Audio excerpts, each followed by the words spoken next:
यासाठी सर्वपक्षीय नेते आणि लोकप्रतिनिधी रस्त्यावर. जिल्हा परिषद सदस्य चंद्रशेखर डोईफोडे यांचे नेतृत्वात आंदोलन संपन्न. कारंजा प्रतिनिधी उल्हास ठाकरे. नमस्कार, मी भाग्यश्री महाराष्ट्र न्यूज 24 लाईव्हमध्ये आपले स्वागत करते. कारंजा तालुक्यातील ग्रामीण भागातील गरिबांना हक्काचे घर मिळावे, शासनाची घरकुल योजना आणि तिच्या जाचक अटी रद्द करण्यात येऊन गावातील बेघरांना हक्काच्या घरासाठी आज पंचायत समितीच्या समोर आंदोलन करण्यात आले. या आंदोलनात गाव खेड्यापाड्यातील गरजू लाभार्थ्यांसह स्थानिक ग्रामपंचायत सरपंचांनीही हजेरी लावून या प्रश्नाची गरज लक्षात घेता घरकुल आणि त्यासाठी असलेल्या जाचक अटी रद्द करण्याची मागणी या आंदोलनातून केली. त्यात घरकुलाचे टार्गेट वाढवून देणे, घरकुल बांधण्यासाठी लागणाऱ्या जागेला नियमाकुल करताना तसेच असताना घालून दिलेल्या जाचक अटी रद्द करण्यात याव्या. शहरी भागासाठी घरकुल बांधकामासाठी 2,50,000 रुपये अनुदान आणि ग्रामीण भागातील घरकुलासाठी 1,38,000 ही विषमता मिटवून ग्रामीण भागातील अनुदान 2,50,000 करण्यात यावे आदी मागण्यांचे निवेदन पंचायत समिती गटविकास अधिकारी यांचे मार्फत मुख्यमंत्री आणि पंतप्रधान यांना देण्यात आले. यावेळी घरकुल लाभार्थी यादीत असलेल्या आणि बेघर लोकांनी स्वहस्त लिखित पत्र पंतप्रधान यांना पाठवून आपला रोष व्यक्त केला.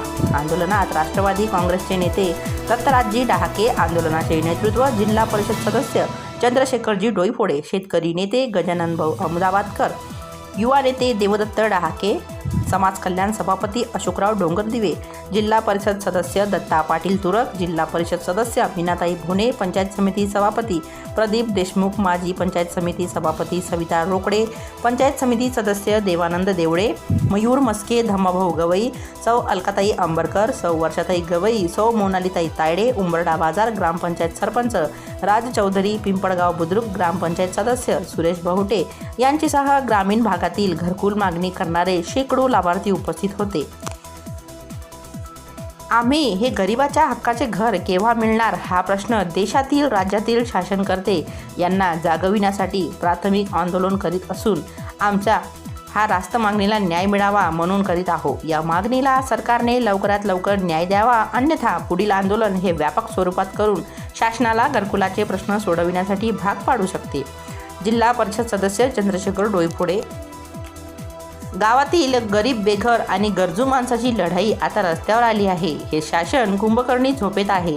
त्यामुळे या निद्रिस्त शासनाला जागविण्यासाठी आता आम्ही लढा उभा करू आणि गरिबांना घर मिळेपर्यंत आपला लढा कायम ठेवून या लढ्यात आपण शेवटच्या माणसाला न्याय मिळवून देण्यासाठी सर्व शक्तीनिशी या आंदोलनात उतरवू.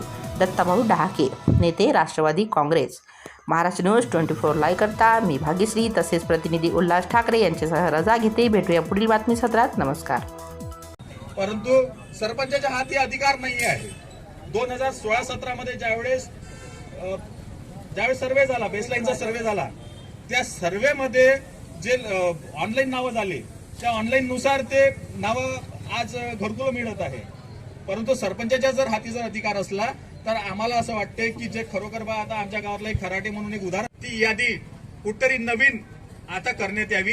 आणि सर्वात महत्वाचा विषय म्हणजे आपल्या सरपंच मंडळींचा की सरपंचाच्या हाती, दादा इथे बसलेली जनता इथे बसली आहे, तुमच्यासाठी सर्व विषय आहे की तुम्ही उठलं सुटलं सरपंचावर पोचता, परंतु सरपंचाच्या हाती अधिकार.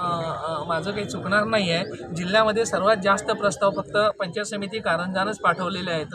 333 लाभधारकाचे प्रस्ताव पाठवलेले आहेत. त्याच्यामध्ये 102 लाभार्थी आहे ते गावठांमध्ये बसलेले आहे. बाकीचे लाभार्थी ई क्लास आणि एफ क्लासवर बसलेले आहेत. तर त्यांचासुद्धा नियमाकुलचा एक प्रस्ताव आम्ही तयार केलेला आहे आणि जवळपास 1.5 महिन्याचा कालावधी झालेला आहे. माझे एकूण हे सर्व प्रस्ताव जिल्हा स्तराला गेलेले आहेत आणि त्याच्यावर निश्चितच आता या 8-10 दिवसामध्ये निर्णय होण्याची शक्यता आहे. एक आणखी सांगू शकतो आहे की जेव्हा ऑगस्ट महिन्यामध्ये मी इथं रुजू झालो तेव्हा माझ्या इकडे 272 लाभार्थ्यापैकी नियमाकुल करण्याचा प्रस्ताव माझ्या इकडे आला होता. तो पण नियमाकुल केलेला आहे. त्याच्यापैकी 62 लाभधारकांना आपण आपल्या घरकुल योजनेचे ते लाभार्थी आहेत.